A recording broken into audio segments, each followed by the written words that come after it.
ingetin nih Ustadz nih ya. Ya, apa tuh? Untuk semua jamaah yang mau bertanya boleh banget. Dan insya Allah akan dijawab bahkan ditayangkan di program Islam Itu Indah. Boleh dikirim lewat video, DM, tag ke Instagram @islamituindah_trans_ttv. Ya jadi ya bebas ya, @islamituindah_ttv. Bebas mau nanya apapun, curhat apapun ya, insya Allah akan dijawab. Insya Allah ya Ustadz ya. Insya Allah. Nah mau menjawab pertanyaan yang sebelumnya Ustadz. Tadi. Ya nih yang tadi dari netizen, all you love it. Bacain ulang. Jadi gimana nih Ustadz nih ya, Assalamualaikum Ustadz, kejadian lagi di salah satu jembatan Kota Malang ditemukan orang mengakhiri hidupnya lompat dari jembatan bahkan sudah kedua kalinya di lokasi yang sama.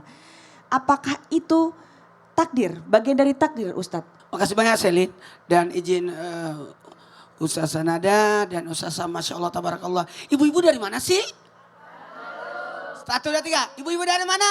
Bandung, Tasik, Malaya. 1, 2, 3. Bandung, Tasik, Malaya. Sekali lagi. Bandung, Tasik, Malaya. Coba. Satu hal buat kita. Ketahuilah ibadah yang tertinggi adalah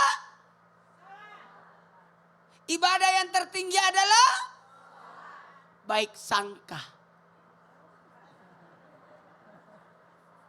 Ibadah yang tertinggi adalah baik sangka. Salat baik sangka, puasa baik sangka, selalu baik sangka dalam hidup. Maka itu adalah ibadah yang tertinggi. Dan dosa yang tertinggi adalah bukan buruk sangka. Dosa yang tertinggi adalah putus asa. Putus asa dari rahmat Allah. Maka tidak boleh bunuh diri. Bunuh diri itu adalah dosa yang tertinggi karena putus asa dari rahmat Allah. Maka ketika orang bunuh diri, hati-hati. Hukumannya, nauzubillah summa nauzubillah, sebagaimana dia mematikan dirinya, begitulah hukumannya. Kalau gantung diri, di neraka gantung terus, ya, mati lagi, ulang lagi, gantung lagi. Minum racun, tembak.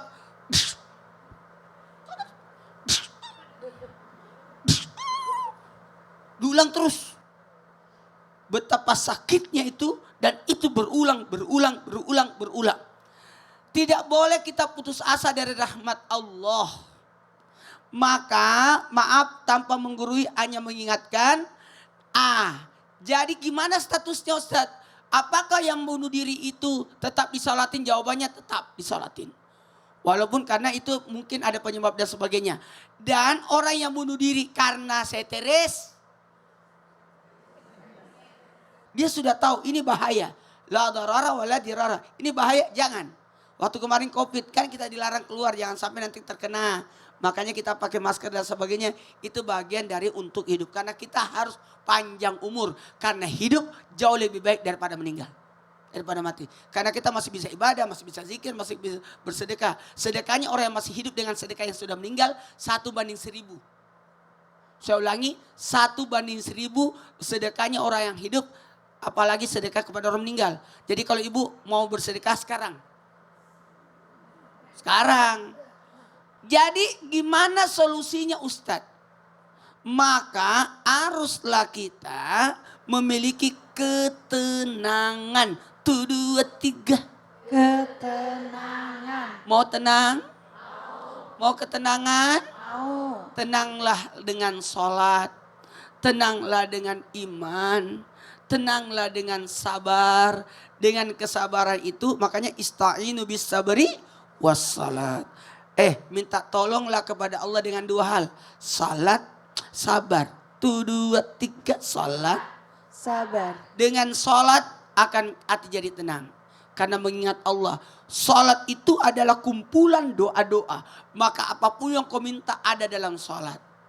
Makanya Bu, coba kita praktek ya. Assalamualaikum warahmatullahi. Assalamualaikum warahmatullahi. Sekarang tangannya naikkan. Simpan di sini. Astagfirullahaladzim. Ya Allah, hilangkan susahku dan dukaku. Ulangi. Astagfirullahaladzim. Ya Allah, hilangkanlah susahku dan dukaku. Yang membuat orang tidak tenang karena dua hal. Susah, duka. Susahnya di mana? Di sini. Dukanya di mana? Di sini. Sakitnya tuh? Jadi baca istighfar sambil mengusap itu, tahan di dahi, ya Allah hilangkanlah susahku dan dukaku. Orang yang beriman yakin urusannya aman semua. Karena yakin Allah, yakin pasti ada solusinya. Jadi kuncinya adalah berbaik sangka. Baik sangka bagus. Berbaik Baik sangka. sangka, raih ketenangan dengan iman, sholat dan sabar. Apapun itu ya Ustadz ya. Apapun. Kadang-kadang kita suka putus asa, masalah Jangan. ya udah nggak bisa nih gitu. Tidak ada soal, pasti semua ada jawabannya. Pasti semua Tidak ada masalah, jawabannya. pasti ada solusinya. Pasti ada solusinya. Masya Allah. Terima kasih Ustadz. Jamaah. Kita masih di segmen Tanya Dong Ustadz. Kami semua Tanya dong Ustaz. Masya Allah, tepuk tangan dulu dong biar lebih semangat lagi. Ternyata hari ini banyak sekali pertanyaan dari jamaah. Bahkan yang ada di rumah juga yang ada di studio. Bahkan dari kru-kru semuanya juga, Masya Allah ya. Langsung aja ini kita lihat ada pertanyaan dari yang jamaah yang ada di rumah, ini dia pertanyaannya. Ustadz mau nanya dong, apa hukumnya ngambil wudhu di dispenser? Waduh, Ustadz Syam. Siap. Apa tuh hukumnya Ustadz Syam? Ambil wudhu dari dispenser bisa gitu Ustadz? Izin Ustadz. Ada-ada aja nih pertanyaan. Izin Ustadz. tapi yang panasnya. Pak melepuh dong Ustadz. Siap. Izin. Terima kasih Selin, tapi guru kami Ustaz Nada, Ustaz Maulana, para alim ulama, para jamaah yang Allah Subhanahu wa taala. Bolehkah seseorang berwudu ambil airnya dari dispenser? Boleh nggak Bu? Tergantung isi dispensernya. Kalau isinya kopi tidak boleh. Kalau isinya teh tidak boleh.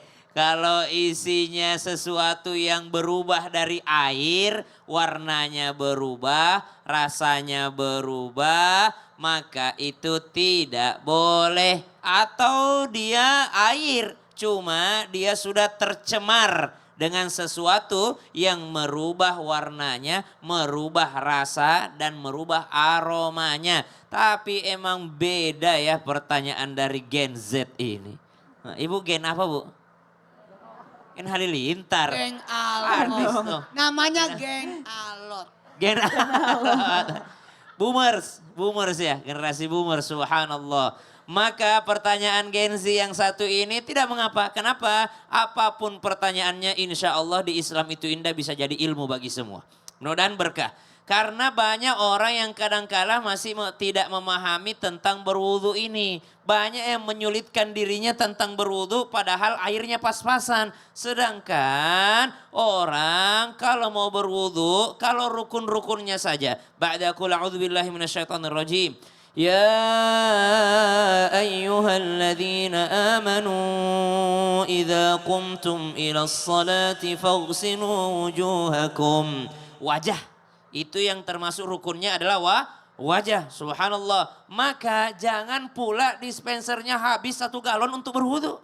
Kalaupun memang mau ambil air dari dispenser, yang penting-pentingnya saja. Karena pasti ada alasan kenapa dia dari dispenser. Mungkin air keran di rumahnya mati atau mungkin tidak ada air untuk berwudu. Sehingga dia menggunakan air yang ada di dispensernya yang sudah dia jamin warnanya, dia jamin rasanya, dia jamin aromanya. Memang air yang murni, yang bersih, yang suci. Subhanallah. Maka yang pertama wajah. Fausilu wujuhakum wa aydiyakum ilal marafiq.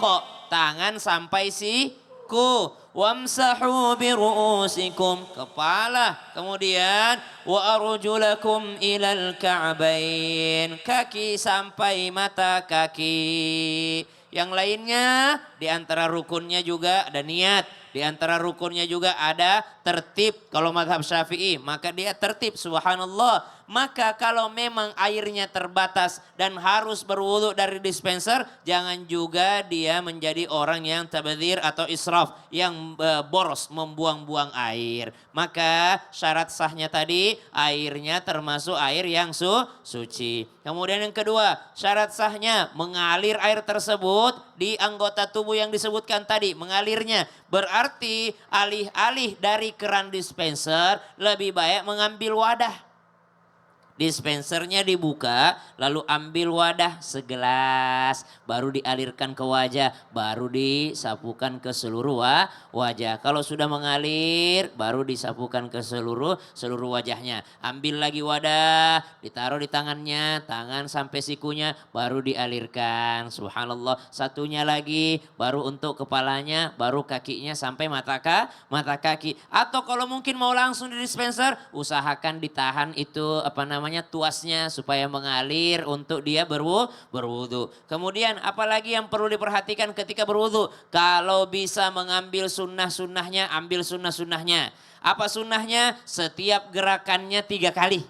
Setiap gerakan wudu adalah 3 kali. Tangan sampai pergelangan sebagai sunnah 3 kali. Kumur-kumur 3 kali. Wajah 3 kali. 3 kali hukumnya Nah, 1 kali sudah termasuk sah. 1 kali sudah sah. 3 kali hukumnya sunnah. 4 kali makruh. Jadi 1 kali sudah sah. 3 kali menjadi sunnah. Lebih dari 3 kali makruh hukumnya. Kenapa? Islam tidak mengajarkan umatnya untuk tabdzir, israf, buang-buang air. Ini makin banyak pahalanya. Kalau orang 3 kali, saya 7 kali. Oh subhanallah, justru ini yang disebut ibadah pakai nafsu, tidak ibadah pakai ilmu. Islam mengajarkan 3 kali sunnah, 1 kali sudah sah, 3 kali sunnah, tapi lebih dari 3 kali hukumnya makruh. Apalagi berwudunya dia pakai sunnahnya dari air yang terbatas. Ibu mampir sholat di rest area. Banyak orang yang mau berwudu, dilengkapi sunnahnya. Tangannya, kumur-kumurnya, istinsyaknya dipakai semua, subhanallah. Melebihi lagi pula daripada 3 kali. Maka ini justru melanggar, bukan mencari wudu yang sempurna, tapi malah berwudu tanpa ilmu pengetahuan. Jadi kembali kepada pertanyaan awal, bolehkah seseorang berwudu dengan dispenser? Jawabannya boleh. Apa bedanya dispenser dengan air keran? Bedanya kita harus tahu isinya dispenser tersebut. Apakah terjamin airnya suci dan tidak berubah warna, tidak berubah rasa, tidak berubah aromanya. Insya Allah dari dispenser pun jadi sah daripada wudunya. Ingat, jangan sampai israf, jangan sampai tabdzir atau mubadzir. Wallahu ta'ala. Masya Allah, tepuk tangan dong. Terima kasih Sama-sama, Ustaz Selin. Syam. Lanjut, kita punya pertanyaan lagi dari jamaah yang ada di rumah yang sudah mengirimkan pertanyaannya. Lanjut kita lihat videonya. Alhamdulillah wassalatu wassalamu ala rasulillah. Jamaah. Alhamdulillah. Ini keren banget loh ketika dia bekerja menjadi driver online. Tapi masih berpikir gimana caranya tetap ibadah, tetap cari uang. Tapi enggak salah dalam ibadah, enggak salah dalam hubungan kepada Allah. Dan saya rasa ini pertanyaan juga mewakili ibu-ibu yang ada di sini. Dan juga yang ada di rumah, misalnya lagi masak gimana? Nanggung. Misalnya lagi rapat gimana? Nanggung. Lagi terima tamu gimana? Masa tamunya disuruh pulang? Pernah begitu Bu? Pak, Bu maaf udah azan, Bapak Ibu pulang aja ya. Ada yang pernah begitu?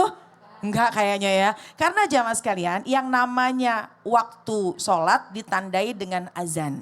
Jadi ketika azan berkumandang itu adalah sebuah tanda masuknya waktu sholat dan diperbolehkan untuk mengawali sholat. Ya, bukan berarti harus segera sholat ketika itu. Waktunya kan ada jenjangnya, ada jangkanya. Kalau sekira-kira kita sedang melakukan kegiatan, kemudian azan berkumandang, waktunya masuk waktu sholat, kita masih berkegiatan, maka lanjutkan dulu kegiatannya. Nggak ada masalah. Yang masak, tanggung nih lagi goreng ikan asin. Tanggung lagi masak, tanggung lagi nyapu, lagi meeting, ketemu orang, lagi bawa kendaraan driver online. Maka tuntaskan dulu, kan gak mungkin begitu kita lagi jalan kemudian Allahu Akbar, Pak Bu maaf turun ya karena saya mau ke masjid. Kan gak mungkin. Tujuan kita mengejar ibadah lebih awal tapi mohon maaf jadi zolim sama manusia, zolim sama penumpang. Maka tuntaskan dulu kegiatan yang sedang kita jalankan. Termasuk hal ini sering sekali dipertanyakan ketika di majelis. Gimana nih ketika di majelis, kita masih di majelis, kemudian waktu asar masuk, waktu duhur masuk, maka tuntaskan saja dulu kegiatan itu karena waktu sholat ada masanya ya. Ketika misalnya kita yakin masih bisa mengerjakan sholat, maka boleh kita melanjutkan kegiatan yang sedang kita laksanakan. Tapi jamaah sekalian, kalau memang di awal waktu kita bisa langsung menyegerakan, mengerjakan sholat, maka itu lebih afdol. Ya, karena hakikatnya sholat itu dikerjakan as-sholatu ala waktiha. Sholat selama pada waktunya maka sah. Ya di awal, ya di tengah, ya di ujung, itu pun sah. Cuma memang ketika dikerjakan di awal waktu, maka itu lebih afdol. Contoh, lagi nyetir, kemudian mau ada panggilan penumpang, tapi tiba-tiba azan berkumandang. Nah, ketika memang kita masih belum mendapatkan penumpang, maka mana yang lebih afdol, mana yang lebih baik, melipir ke masjid. Kenapa? Karena hakikatnya kalau kita sholat itu kita sedang beristirahat. Kita sedang melepaskan urusan kita kepada Allah. Bahwa arihna bis sholah. Baginda Rasul memerintahkan kepada Sayyidina Bilal, wahai Bilal arihna bis sholah. Wahai Bilal istirahatkanlah kami dengan sholat, dengan mengumandangkan azan. Jadi hakikatnya kalau kita lagi sholat itu sedang beristirahat, mengadu kepada Allah, berserah diri kepada Allah. Dan gak usah khawatir. Mana nih ada panggilan, apa waktu sholat. Maka melipirlah sholat, kembali kepada Allah. Maka insya Allah dengan kita mendahulukan Allah, Allah akan mendahulukan rezeki kita. Kita menomorsatukan Allah dengan sholat, Allah pun juga akan menomorsatukan urusan kita. Bukankah kita bergantung hanya kepada Allah. Jamaah sekalian, as-sholatu ala waktiha, sholat selama waktunya. Ada awal, ada tengah, ada akhir. Kalau sholat yang di awal, maka insya Allah dia akan mendapatkan waktu yang afdol. Dia akan mendapatkan ridwanullah. Dia akan mendapatkan ridhonya Allah. Dia sholat langsung ketika azan berkumandang. Dia berjamaah dengan imam, maka dia mendapatkan ridwanullah. Dapat ridho dari Allah. Tapi kalau sholat di tengah-tengah nih, masih mengerjakan kegiatan, diterusin dulu kegiatannya sampai tuntas, baru mengerjakan sholat di tengah waktu, dia mendapatkan rahmatullah. Dia mendapatkan kasih sayang Allah. Tapi kalau ngerjainnya di ujung, contoh macet di jalan. Gelisah hati kita, cuma gak mungkin gitu sholat, Bu. Gak mungkin sholat di tengah jalan. Gak mungkin kita berhenti di naik kereta misalnya. Tapi masih ada waktunya. Maka ketika sholat di ujung waktu tetap mendapatkan afullah. Maka tetap dia mendapatkan maaf dari Allah Subhanahu wa ta'ala. Jadi tentunya perhatikan urusan sholat. Kalau lagi ngeberesin segala macam, tuntasin dulu boleh. Yang penting yakin waktunya masih cukup untuk mengerjakan sholat. Masya Allah. Jadi yang penting kita jangan kelewatan sampai waktu sholatnya itu ya. Iya, ini masih panjang kok. Oh, kalau memang misalnya Dari zuhur ke asar. zuhur ke asar. Kalau memang mepet-mepet jangan dimepet-mepetin nih. Jangan terlalu Takutnya mepet. kalau udah setengah waktu nih Kak Sally, Iya. itu biasanya setan tuh suka bikin kita jadi males. Kalau kita nomor 2 kan sholat, takutnya nanti setan bikin kita lupa. Dan bukankah itu jadi orang yang celaka. Ya Ada waktunya sholat, kita mampu mengerjakan, segeralah insya Allah. Terima kasih banyak Sama-sama, Ustazah, Kak Sally. semuanya. Masya Allah banget ya. Ini ilmunya juga buat saya bagus banget ya. Kalau begitu jangan kemana-mana, tetap di Islam itu Indah. Jamaah. Alhamdulillah. Lillah.